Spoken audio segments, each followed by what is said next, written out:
ஏன் நம்ம விட்டுட்டோம், ஏன் நம்ம அந்த படத்தை வேண்டாம்னு சொன்னோம்னு இப்ப நிறைய நேரத்துல நான் யோசனை பண்றேன். ஏன்னா இப்ப என்ன பார்த்தா சொல்லுவாங்கல்ல, "ஏய், இவங்க விஜய் பேரா பண்ணவங்க அப்படின்ற அந்த நேம் கிடைக்கும்ல, அது போயிடுச்சு இல்ல. சினிமால மட்டும் இல்ல அட்ஜஸ்ட்மெண்ட், நிறைய விஷயங்கள்ல இருக்கு, நிறைய கம்பெனில இருக்கு. எனக்கு தெரிஞ்ச ஒரு லேடி, ஹஸ்பண்ட் காலையில வேலைக்கு போயிடுறாரு, 11 மணிக்கு ஒருத்தர் வராரு, பிக்கப் பண்ணிட்டு போயிடுறாரு அந்த லேடிய. Housewife. ஒரு மேனேஜர் அடிக்கவே போயிட்டேன், செட்லயே அடிக்க போயிட்டேன். ஒரு மாதிரி என்கிட்ட பேசினாருன்ட்டு ஒரு ஆர்டிஸ்ட் கூட நான் அடிக்க போயிட்டேன்.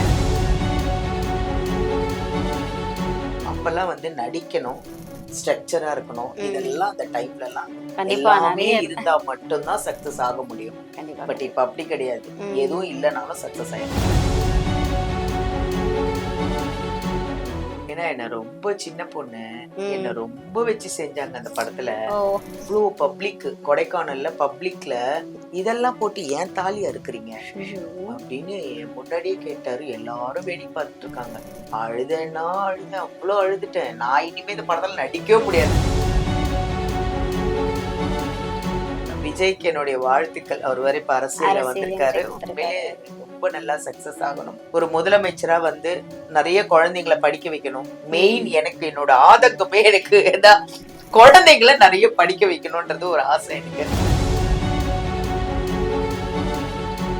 பிசினஸ் அது இதுல எல்லாமே லாஸ் ஆகி எல்லாமே போயிடுச்சு, எதுவுமே இல்லை. அப்படியே ஒரு வீடு, கடைசியா நான் ஒரு பிளாட் வாங்கினா அதுவும் சீல் வச்சு நடு ரோட்ல நிக்கிறேன். இன்னைக்கு நாம யார பார்க்க போறோம் அப்படின்னா, 90ஸ்ல வந்து ஒரு டாப்பஸ் ஹீரோயினா இருந்தவங்க பாலாம் பிகை மேம். அவங்கள தான் பார்க்க போறோம். வாங்க அவங்க கூட நிறைய விஷயங்களை ஷேர் பண்ணிக்கலாம். மேம் வணக்கம். வணக்கம். ஷெட்ல எப்பயாவது யாரு கூடயாவது சண்டை போட்டிருக்கீங்களா? அதெல்லாம் நிறைய பண்ணிருக்கேன். அப்படியா? யாரு கூட சண்டை ஒரு மேனேஜர் அடிக்கவே போயிட்டேன், செட்லயே அடிக்க போயிட்டேன். ஒரு மாதிரி என்கிட்ட பேசினாருன்ட்டு ஒரு ஆர்டிஸ்ட் கூட நான் அடிக்க போயிட்டேன். ஆனா அதெல்லாம் தப்புன்றத நிறைய விஷயம் நான் உணர்ந்துட்டேன். எதனால ஆர்டிஸ்ட் எல்லாம் அடிக்க போறீங்க? என்னன்னா, நான் சின்ன பொண்ணா இருக்கும்போது, சின்ன வயசுல என்ன சொல்றது, ரொம்ப ஒரு மாதிரி கோவமா இருப்பேன். ரொம்ப ஒரு ஹெட்வெட்ன்னு சொல்ல முடியாது, திமிரு என்கிட்ட அப்பெல்லாம் இருந்துச்சு. திமிரு, ஹெட்வெட் எல்லாமே ஒரே அர்த்தம் தான், எல்லாமே இருந்துச்சு. கொஞ்சம் அழகா இருக்கிறோம், நம்மகிட்ட யாராவது பேச வந்தா ஒரு அப்படிலாம் இருக்குமா. யாராவது வந்து என்ன மட்டும் ஏதாவது பேசும்போது கொஞ்சம் ஹெட்வெட்டாலாம் பேசிட்டு இருப்பேன். எனக்கு எப்ப கல்யாணம் ஆகி எனக்கு 2 பசங்க வந்தாங்களோ, நான் அப்படியே எல்லாமே டோட்டலா மாறிட்டேன். கோவம் இல்ல, இப்ப யாரையும் பத்தி பொறாம இல்ல, எல்லாரும் கஷ்டப்படுறோம். எல்லாரும் அப்போ 90ஸ்ல நடிக்கும் போது பொறாமல்லாம் வந்திருக்கு. இருக்கு. யார பார்த்து பொறாமப்பட்டீங்க? அதெல்லாம் நிறைய இருக்கு. இதெல்லாம் ரகசியம், நீ உள்ளது எல்லாத்தையும் வாங்காத. அப்புறம் அதையே போட்டு போட்டு காமிச்சிட்டு தெரிஞ்சிருச்சு. ஆனா எங்களுக்கு வந்து தெரிஞ்சிருச்சு. ஓகே. இருக்கு. யார பார்த்தா பொறாம வந்திருக்கு. இல்ல, யாருக்குமே பொறாமைகள் எல்லாருக்கும் இருக்கும். அது பெருசா நமக்கு எப்படி அது பொறாமைனா நல்ல விதமா, இவங்கள மாதிரி நம்ம எப்படியாவது வந்துடணும் அப்படின்ற மாதிரி இருந்ததா, இல்ல என்னடா அது நமக்கே போட்டியா வந்துட்டு இருக்காங்க அப்படின்ற மாதிரி திங்க் பண்ணீங்களா? இல்ல, என்ன கேட்பாங்க, நடிகன் படத்துல நீங்க நடிச்சீங்க, குஷ்புக்கு ஈக்குவலா தான் என் கேரக்டர் அதுல. இருந்தாலும் அவங்க பாருங்க எவ்வளவு டாப்பா வந்துட்டாங்க, அக்கா கோச்சுக்க மாட்டாங்க. அவங்க வந்து அப்ப தமிழும் தெரியாது அவங்களுக்கு. பட் அவங்க லைஃப்லயும் நிறைய போராடி தான் வந்திருக்காங்க. அவங்க கதையெல்லாம் கேட்டா இன்னும் அது ஒரு மாதிரிதான் இருக்கும். எல்லாருக்கும் ஒரு ஸ்டோரிகள் இருக்கு, எல்லாருக்கும் ஒரு ஸ்டோரிஸ் இருக்கு. அதையெல்லாம் தாண்டி சக்சஸ் ஆகிறது கடவுளுடைய செயல் எல்லாமே. அதனால பொறாமைகள் வரதான் செய்யும், அத பெருசா காட்டிக்க முடியாதுல்ல, உள்ளுக்குள்ள அப்படியே வச்சுக்க வேண்டியது. இப்போ நிறைய டைரக்டர்ஸ் கூட, ஹீரோஸ் கூட எல்லாம் டிராவல் பண்ணிருப்பீங்க இல்லையா? என்னைக்காவது தோணுதுண்டா, இந்த டைரக்டர்ஸ் கூட ஏன் தான் படம் பண்ணோன்னே தெரியல, பேசாம இந்த படத்துல நம்ம கமிட் ஆகாமலே இருந்திருக்கலாம்னு என்னைக்காவது யோசிச்சதுண்டா? அது வந்து தம்பிக்கு ஒரு பாட்டுல நினைச்சிருக்கேன். ஹீரோயின் தான். ஏன்னா என்ன ரொம்ப சின்ன பொண்ணு, என்ன ரொம்ப வச்சு செஞ்சாங்க அந்த படத்துல. மெயின் கேரக்டர் ரொம்ப அழகா கியூட்டா இருப்பேன், ஆஃப் சாரி. அது நீங்க போட்டாலே தெரியும், என் ஸ்கிரீன்ல வரும்போது அந்த சாங் சீன்ஸ் எல்லாம் இவ்வளவு அழகா இருப்பேன் தம்பிக்கு ஒரு பாட்டுல. அதுல வந்து டைரக்டர் காலைல 5 மணிக்கு எழுந்திரிக்கணும்னு, அங்க வந்து எங்கெங்கயோ இருந்து ஷூட் எடுப்பாங்க. அப்ப எனக்கு டான்ஸும் தெரியாது. ஜான் பாபு மாஸ்டர் வச்சு ஒரு சாங் எடுத்தாங்க. எனக்கு ஓகே. ஒரு மூமெண்ட் வரவே இல்ல. கடைசி வரைக்கும் வரல. ஓ! உடனே அவரு என்ன பண்ணாரு, அவ்ளோ பப்ளிக் கொடைக்கானல்ல பப்ளிக்ல ம். ம அப்படியே ஜனங்கள கூப்பிட்டாரு. சாரி புரொடியூசர கூப்பிட்டாரு. கூப்பிட்டு, "சார், ஏன் சார் இதெல்லாம் போட்டு ஏன் தாலி அறுக்குறீங்க?" ஐயோ! அப்படின்னு என் முன்னாடியே கேட்டாரு. எல்லாரும் வேடிக்கை பார்த்துட்டு இருக்காங்க. அழுதேன்னா அழுதேன். அவ்ளோ அழுதுட்டேன். நான் இனிமே இந்த படத்துல நடிக்கவே முடியாது. அப்பா வா போலாம் வீட்டுக்கு போலாம் வாங்க. நான் நடிக்க படமே முடியிற ஸ்டேஜ் வந்துடுச்சு.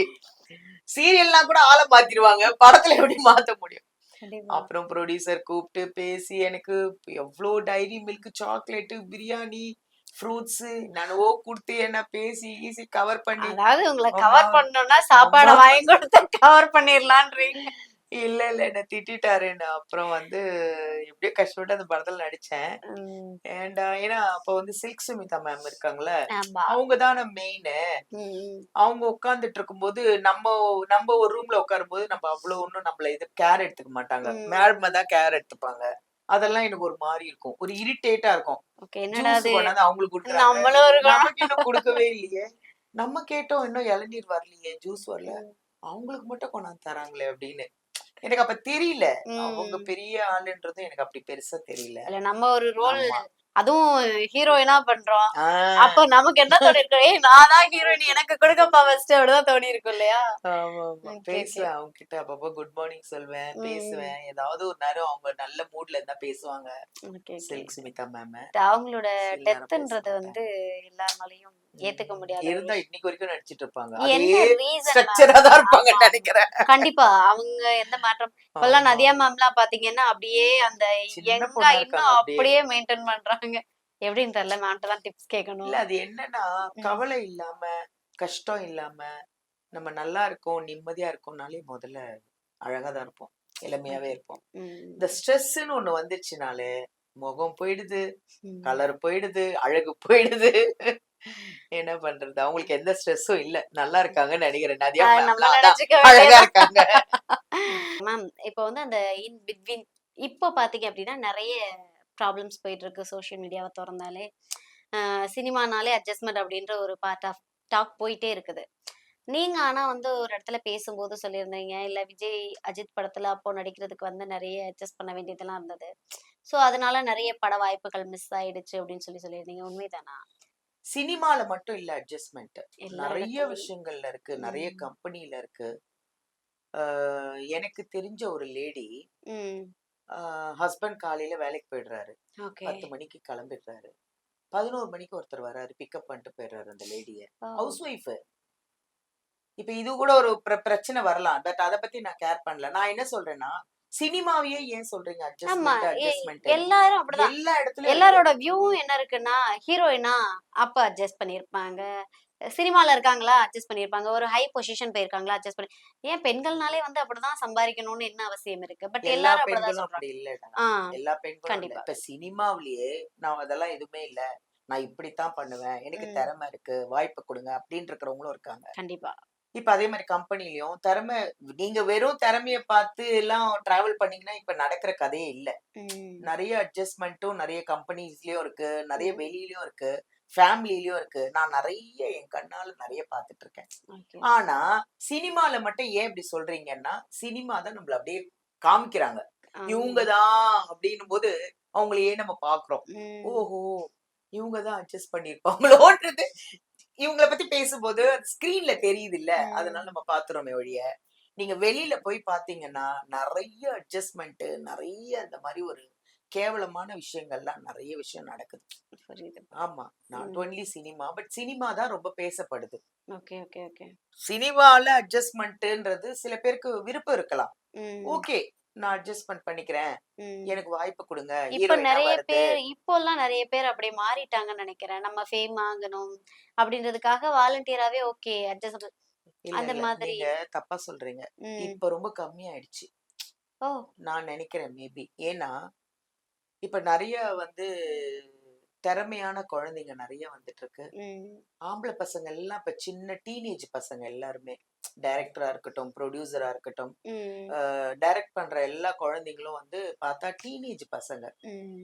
நம்ம ஏதாவது சாதிக்கணும். இது வந்து அட்ஜஸ்ட்மெண்ட், இதில் இப்படி போகணும் அப்படி போகணும்ன்றது மைண்ட் செட் இல்ல இப்ப பசங்களுக்கு. ஏதாவது ஒரு இடத்துல நம்ம போய் நின்னுடணும், சாதிக்கணும். நிறைய பசங்க இப்போ வந்து ஷார்ட் பிலிம் பண்றாங்க, யூடியூப்ல நிறைய ஃபேமஸ் ஆகுறாங்க. நிறைய குழந்தைங்களுக்கு திறமை இருக்கு, நிறைய ஆம்பளை பசங்களுக்கே திறமை இருக்கு. பட் எனக்கு இப்ப இருக்கிற காலகட்டத்துல அட்ஜஸ்ட்மெண்ட் எல்லாம் கம்மி ஆயிடுச்சு. அது ஒரு மேட்டர் இல்லாத மாதிரி ஆயிடுச்சு. ஆனா இது இப்ப கிடையாது, சினிமால அந்த காலத்துல இருந்து கூட இருக்கலாம், எவ்வளோ காலத்துல இருந்து கூட இருக்கலாம். அதுலயும் யாராவது அட்ஜஸ்ட் பண்ணிருக்கலாம், பண்ணாமயும் இருந்திருக்கலாம் இல்லையாமா. இப்ப என்னன்னா இது ஒரு மேட்டரா இப்ப பேசிட்டு இருக்காங்க. அதாவது என்னவோ ஒரு பழமொழி சொல்லுவாங்க, என்னவோ ஒரு நல்ல பழமொழி, எனக்கு அது சொல்ல தெரியல. இலைமறை காய் போல அப்படியே எது நடந்தாலும் தெரியாத மாதிரி இருக்கிறதுன்றது வேற. இப்ப எல்லாம் தெரிஞ்ச மாதிரி பப்ளிசிட்டி ஆயிடுச்சு. ஏன்னா மீடியா நிறைய வந்துட்டதுனால இப்போ அது ரொம்ப ஃபேமஸ் ஆயிடுச்சு. மீடியானாலதான் அது வந்து வெளியில வருது. முதல்ல என்ன இருந்திருக்கும், ஒண்ணுமே தெரிஞ்சிருக்காது இல்லையா. இதெல்லாம் அந்த காலத்துல இருந்து இல்லாமையா இருந்திருக்கும், இருப்பாங்க, இல்லாமே இருக்கலாம். இப்ப நீங்க ஒரு விஷயம் நம்ப மாட்டீங்க, என்கிட்ட ஒரு மேனேஜர் போன் பண்ணி வாய்ப்பு சொல்றாரு, ஒரு கேரக்டர் சொல்றாரு. அது மாதிரி நான் என்னோட பேமெண்ட் என்னன்னு கேட்டாரு. நான் என்னோட பேமெண்ட் இவ்வளவுதான் சார், பர் டே நான் இவ்வளவு வாங்குறேன், சொல்லுங்க. இல்ல மேடம், ஒரு லேடி நடிக்கிறேன்றாங்க, ஃப்ரீயாவே நடிக்கிறேன்றாங்க, காசே வேண்டாம், என்ன ஸ்கிரீன்ல காமிச்சா போதும். அப்ப ஏன் சார் எனக்கு போன் அடிச்சீங்கன்னு கேட்டேன். இப்போ வாய்ப்புகள் வந்து நிறைய பேருக்கு ஃப்ரீயா நடிக்கணும்னு ஆசை இருக்கு, நடிக்கணும் இல்ல, பக்கம் டைலாக் யார் பேசுவா. இப்ப நீங்க திருமுருகன் சார் சீரியல் எல்லாம் பாருங்களேன், ஒரு கதையை பெருசா சொல்லுவாரு அவரு, ஒரே ஷாட் தான் வைப்பாரு, நீங்க மனப்பாடம் பண்ணணும், இல்லைன்னா ப்ராம்ப்ட் வாங்கி அவ்வளவு பெரிய டைலாக் பேசணும். இதுல எங்க இருந்து பேசுவீங்க, ஏதோ பிட்டா அப்படி இப்படி எடுத்து ஃப்ரீயா நடிக்கிறவங்களுக்கு எப்படி வேணாலும் அட்ஜஸ்ட் பண்ணிட்டு போலாம். ஆனா நடிக்கணும், அப்பெல்லாம் வந்து நடிக்கணும், டைலாக் பேசணும், பார்க்க அழகா இருக்கணும், கொஞ்சம் ஹைட்டா இருக்கணும், ஸ்ட்ரக்சரா இருக்கணும். இதெல்லாம் அந்த டைம்ல எல்லாம் எல்லாமே இருந்தா மட்டும்தான் சக்சஸ் ஆக முடியும். பட் இப்ப அப்படி கிடையாது, எதுவும் இல்லைனாலும் சக்சஸ் ஆயிடுறாங்க. God grace. விஜய் சார் வந்து கருப்பா இருக்காருன்னு நடிக்க மாட்டேன்னு சொன்னீங்கல்ல, முரளி சாரும் கருப்பா தானே இருந்தாங்க. நீங்க வந்து அதையும் சொல்லியிருக்கீங்க, என்னன்னா முரளி சார் வந்து கருப்பா தான் இருப்பாரு, பட் குணத்துல வந்து தங்கமானவர் அப்படின்னு சொல்லியிருக்கீங்க. ஏன் சினிமான்னு வரும்போது வந்து அந்த கருப்பு வேண்டாம்னு நினைக்கிறீங்களா? இல்ல அப்படி இல்ல, நான் ஆக்சுவலா முரளி சாருக்கு நான் தங்கச்சியா நடிச்சேன், ஓகேவா. அதனால கருப்பா இருந்தா பண்ணும்போது ஒருவேளை நம்ம அதை யோசனை பண்றோமோ என்னமோ தெரியல, இருக்கலாம் மேபி. அது என்ன தெரியல, என்ன நடந்ததுன்னு எனக்கு இன்னும் சில ஞாபகம் வரல. ஏன்னா ஆயிடுச்சு, ஒரு 20 years மேல ஆயிடுச்சுல்ல. ஏன் நம்ம விட்டுட்டோம், ஏன் நம்ம அந்த படத்தை வேண்டாம்னு சொன்னோம்னு இப்ப நிறைய நேரத்துல நான் யோசனை பண்றேன். ஏன்னா இப்ப என்ன பார்த்தா சொல்லுவாங்கல்ல, இவங்க விஜய் பேரா பண்ணவங்க அப்படின்ற அந்த நேம் கிடைக்கும்ல, அது போயிடுச்சு இல்ல. ஓகே, பட் விஜய்க்கு என்னுடைய வாழ்த்துக்கள். அவர் வரை இப்ப அரசியல்ல வந்திருக்காரு, உண்மையிலே ரொம்ப நல்லா சக்சஸ் ஆகணும். அவரை பத்தி நான் வந்து நிறைய கேள்விப்பட்டுட்டு இருக்கேன், ரொம்ப நல்ல குணம், சைலண்டா தான் இருப்பாரு. ஆனா அவர் என்ன நிறைய நல்லது செய்யறாரு நிறைய பேருக்கு தெரியறது இல்லைன்னு சொல்றாரு, தெரியாம செய்யறாராம். சில பேருக்கு தெரியாது அவர் என்ன செய்யறாருன்றது. நிறைய விஷயங்கள் நிறைய நல்லது பண்றாரு. இப்ப எனக்கு ஒரு ஆசை என்னன்னா, ஒரு பாலிடிக்ஸ்ல சக்சஸ் ஆகி ஒரு முதலமைச்சரா வந்து நிறைய குழந்தைங்களை படிக்க வைக்கணும். மெயின் எனக்கு என்னோட ஆதங்கமே எனக்கு குழந்தைங்களை நிறைய படிக்க வைக்கணும்ன்றது ஒரு ஆசை எனக்கு. அரசியல்ல ஒரு பெரிய சக்சஸா வரணும் அவருடைய என்னுடைய வாழ்த்துக்கள். அவர் என்ன சொல்லியிருந்தாலும் இப்ப என்ன ஒரு இப்படி நோட் பண்ணுவார், யார் இந்த லேடின்னு. நாங்க நடிகைகள் எல்லாருமே வந்து ரொம்ப பாசத்துக்கு ரொம்ப அடிமையாயிடுவோம். வீட்டுல ஃபேமிலிக்காகவே சம்பாரிச்சு ஃபேமிலிக்காகவே நடிக்க போய் ஃபேமிலிக்காகவே வாழ்ந்து வேற எங்கேயாவது இருந்து ஒரு அன்பு கிடைக்கும் போது அந்த அன்புக்கு ஏங்கி போயிடுறோம் நாங்க. இதுதான் உண்மையான விஷயம். இப்ப நளினி அக்கா எல்லாம் இருக்காங்கல்ல, அவங்க எல்லாம் எவ்வளவு படங்கள் பண்ணி செட்டில் ஆகி அந்த 2 பசங்களை அவங்க எவ்வளவு படிக்க வைக்க எவ்வளவு கஷ்டப்பட்டிருப்பாங்க. அதுங்களையும் பாத்துக்கணும், ஷூட்டிங்கையும் பார்த்துட்டு அவங்களை செட்டில் ஆக்கி எல்லாம் வந்து காட் கிஃப்ட் அவங்களுக்கு எல்லாம் வந்து. கடைசியா நீங்க வந்து சந்திரசேகர் சாரோட ஃபிலிம்ல நடிச்சீங்களா நடிக்கல? ஏதாவது நடிக்கவே இல்ல. படிச்சா இப்ப வரைக்கும் எதுவுமே நடிக்கவே இல்ல. அது அவரோட படத்துல எதுக்காக அவங்களே வேண்டான்ட்டாங்களா? அப்புறம் இல்ல வேண்டான்ட்டு இல்ல, கடைசி நேரத்துல அது ஏதோ டிராப் ஆயிடுச்சு. மூவி. கடைசியா அளவெல்லாம் கூட எடுத்துட்டாங்க. ட்ரெஸ் அளவு ஓ! எல்லாமே. நீங்க அப்ப அக்செப்ட் பண்ணிட்டீங்களா ஆமா. படத்த? அக்செப்ட் பண்ணி எல்லாம் பேசி அளவு எடுத்து, அப்புறம் ஒரு விஷயம் ஏதோ ஒண்ணுல ட்ராப் ஆயிடுச்சு. ஓகே. சரி, மனசு எனக்கும் கொஞ்சம் கஷ்டமா இருந்தது. ம். சந்திரசேகர் சார் படத்துல நம்ம நடிக்க முடியலையே அப்படின்ட்டு. ஓகே. ஏதோ பிராப்தம்னு ஒண்ணு இருக்குல்ல. ம். ஒருவேளை நடிக்கணும்னு விதி இருந்தா நான் நடிச்சிருப்பேனோ என்னவோ. பட் அது கொஞ்ச நாள் எனக்கு அப்படி இருக்கும். நெறைய ம். படங்கள் போயிடுச்சு. என்னை விட்டு ஓ! நெறைய படங்கள். பெரிய பெரிய படங்கள் எல்லாம் என்னை விட்டு ட்ராப் ஆயிடுச்சு. அதனால நான் ஃபீல் பண்ணேன். அப்ப ம். இப்ப நினைக்கிறேன் அந்த படத்தெல்லாம் டிவில பார்க்கும்போது, ஐயய்யோ! நம்ம நம்ம நடிச்சிருந்திருக்கலாம். அது நடிச்சிருந்தா வந்தா நல்லா இப்படி இருந்திருக்குமே. தெரிஞ்சிருக்கும்ல இப்பவும் அப்படின்ட்டு. பார்த்துட்டே ஆமா. இருந்திருக்கலாம். ஆ உங்களுக்கு வந்து திரும்ப ரீஎன்ட்ரி குடுக்கணும்னு எப்ப தோணுச்சு மேம்? நம்ம அப்படியே கிட்டத்தட்ட மேரேஜ் ஆகி, குழந்தை இப்படி போயிட்டே இருக்கே நம்ம லைஃப். நம்ம கூட இருந்த எல்லாருமே வந்து சினிமால இன்னும் வேற லெவல் போயிட்டு இருக்காங்க. அப்படின்லாம் தோணியிருக்கா? திரும்ப நீங்க இல்ல எப்ப ஒரு ரீஎன்ட்ரி விஷயம் குடுக்கணும்னு என்னன்னா, நெனச்சீங்க? நான் இன்னும் கூட கொஞ்சம் லேட்டா கல்யாணம் பண்ணியிருக்கலாம். ஏதோ ஓகே, கல்யாணம் எல்லாரும் கல்யாணம் பண்ணிக்கிறாங்க. நம்மளும் கல்யாணம் பண்ணிப்போன்ற அந்த ஒரு ஆசை. ஓகே, அந்த ஓகே, ஆசையில கல்யாணம் பண்ணிட்டோம். ஓகே. அப்புறம் அப்புறம் ஃபீல் பண்ணிட்டீங்க. ஆமா. அப்புறம் 2 பசங்க. ம். அதுவரைக்கும் நெறைய சொத்தெல்லாம் இருந்துச்சு என்கிட்ட. ஓகே, ஒரு ஓகே. 3, 4 வீடு வச்சிருந்தேன். ஓ! நெறைய நகைகள், வீடு நெறைய ரொம்ப வசதியா இருந்தேன். சினிமா. ஆ ஆமா. ம். நெறைய கண்ட்ரியும் போயிட்டு வந்தேன். ஒரு ஓகே, 18 ஓகே. கண்ட்ரி போனேன். உங்களோட அந்த சினிமா ஆ ஏர்னிங் தான் எல்லாமே ஆமா. இல்லையா? ரொம்ப ஒரு ஒரு ஒரு ஆட்டம் ஆடிட்டேன். ரொம்ப ஆடிட்டேன். அப்புறம் கல்யாணம் ஆகி பசங்கலாம் வந்து அப்புறம் பிசினஸ் அது இதுல எல்லாமே லாஸ் ஆகி எல்லாமே போயிடுச்சு. எதுவுமே இல்ல. ஓ! அப்படியே ஒரு என்ன சொல்றது? என் வீடு கடைசியா நான் ஒரு ஃப்ளாட் வாங்குனேன். அதுவும் சீல் வச்சு நடு ரோட்ல நிக்கிறேன். கையில என் பையன் கையில இருக்கான். இடுப்புல என் குழந்தை. நடு ரோட்ல நிக்கிறேன். யாருமே இல்ல ஆதரவு. யார் நம்பரும் இல்ல. குஷ்பா கிட்ட நான் நெறைய பேசியிருக்கேன். ம். நடிகன் பண்ண டைம்ல எல்லாம் நெறைய பேசியிருக்கேன். அவங்க வீட்டுக்கு ஒரு வாட்டி போயிருக்கேன். சாப்ட்டுருக்கேன். அவங்க நெறைய எனக்கு இந்த விக்கு, ம். மேக்கப் திங்ஸ் எல்லாம் குடுப்பாங்க. Okay. Eye shadow box, lipstick, eyebrow pencil ம். எல்லாமே எனக்கு நெறைய ட்ரெஸ்ஸு, விக்கு, கிளிப்பு இதெல்லாம் நெறைய எனக்கு கிஃப்ட் குடுத்துருக்காங்க அக்கா. இத வச்சுக்கோ. இதெல்லாம் நான் பாம்பேல வாங்குனேன், அங்க வாங்குனேன், இங்க வாங்குனேன். எல்லாம் உனக்கு நல்லா இருக்கும்னு சொல்லி நெறைய குடுத்துருக்காங்க. நெறைய வாங்கியிருக்கேன். நெறைய சாப்ட்டுருக்கேன். அப்போ கொஞ்சம் ஃபோன்லலாம் பேசுவேன். எப்பயாவது லேண்ட்லைன்லலாம் பேசுவேன். எல்லாம் இந்த மேரேஜ் ஆனோனே எல்லார் டச்சுமே அப்படியே விட்டு போச்சு எனக்கு. எல்லாருமே ஃப்ரெண்ட்ஸு. நானு, யுவராணி, நம்ப ம். Kaveri, okay, okay. மௌனிகா நெறைய ஆர்டிஸ்ட் சொல்லணும் நாங்க. அப்ப 90ஸ்ல வந்த ஆர்டிஸ்ட்ல நெறைய பேரோட நான் டச்லயே தான் இருந்தேன். நெறைய பேரோட பேசுவேன். பட் இப்ப நாங்க வந்து ஒரு 90ஸ்ல நடிச்ச கலா மாஸ்டர் கிட்ட கலா அக்கா இருக்காங்கல்ல, ஆமாமா. அக்கா கிட்ட கிளாஸ்க்கு போன டீம் நாங்க அப்படியே ஒரு குரூப்பா இருக்கிறோம் எல்லாருமே. யாருமே வந்து ரெஃபர் பண்ணவே மாட்டாங்க. ஓ! இப்போ நடிகைக்கு ரெஃபர் பண்றதுன்றது ரொம்ப கஷ்டம். ஏன் ஆனா அப்படி? நான் அப்படி கிடையாது. எனக்கு என்ன வருதோ அதான் வரும். நான் ம். நெறைய பேருக்கு நம்பர் குடுத்துருவேன். ம். சரி கான்டாக்ட் பண்ணிக்கோங்க. ஏதாவது உங்களுக்கு வர்றது ஏதாவது பண்ணுங்க. ஏன்னா, நான் எப்படி கஷ்டப்பட்டேனோ, அதே கஷ்டத்துல அவங்களும் இருப்பாங்க அப்படிங்கிறத ஒரு நிமிஷம் நான் யோசனை பண்ணுவேன். ஓகே. அந்த மாதிரி நான் எல்லாருக்கும் கான்டாக்ட் குடுப்பேன். உண்மையிலேயே என்னோட குணத்துக்கோ, என் மனசுக்கோ தெரியல. என்ன கடவுள் இன்னைக்கு ரொம்ப நல்லா வச்சிருக்காரு. உண்மையிலே ரொம்ப கஷ்டம் அப்படின்னு நான் ஒரு நிமிஷம் கண்ணு கலங்குனனாலே எனக்கு கடவுள் எங்க இருந்தாவது ஏதாவது ஒரு வாய்ப்புகள், ஏதாவது ஒரு திடீர்னு ஒரு வாய்ப்பு, ஏதாவது ஒரு பணம் அப்படி வந்துரும் எனக்கு. ம். அது என்னவோ நான் பண்ற ஒரு இது. என்னைக்குமே கண்டிப்பா, கண்டிப்பா. நல்லது செஞ்சா நல்லது மட்டும் தான் நடக்கும். கண்டிப்பா. கெட்டது செஞ்சா கெட்டது தான் நடக்கும். ஆனா நல்லதே செய்வோம். ம். நல்லதே நடக்கும்ன்றது என்னோட அது பாயிண்ட் ஆஃப்ல சொல்றேன். Super, super. ஏன்னா நான் வாழ்ந்துட்டேன். ம். நான் நல்லா என்ஜாய் பண்ணிட்டேன். நல்ல படங்கள் நடிச்சேன். நெறைய சம்பாரிச்சேன். இப்போ நான் வாழ்றது ஃபுல்லா என்னோட குழந்தைங்களுக்காக. ஓகே, என்னோட ஓகே. பையன், என் பொண்ணு. அவங்க லைஃப் மட்டும் தான் எனக்கு மைண்ட்ல இருக்காங்க. வேற எதுவுமே அவங்க எத இப்ப பத்தி திங்க் சினிமாக்கெல்லாம் போற பண்றதில்ல. மாதிரி ஐடியால இருக்காங்களா? இல்ல நான் நெனச்சேன். பையன கொண்டு வரலாம்னு நெனச்சேன். பட் ஃபீல்டே இல்ல இப்போ. பெருசா சினிமா ஒண்ணும் இல்ல. ஒரு படத்துல ஹீரோ நடிக்கிறாங்க. ம். அடுத்த படத்துல அந்த பையன காணோம். அடுத்த புது ஹீரோ வராங்க. ம். ஹீரோயினி ஒரு படம் நடிக்கிறா. அந்த பொண்ணு பேர் தெரியறதுக்குள்ள நம்மளுக்கு அடுத்த படத்துல வேற பொண்ணு வருது.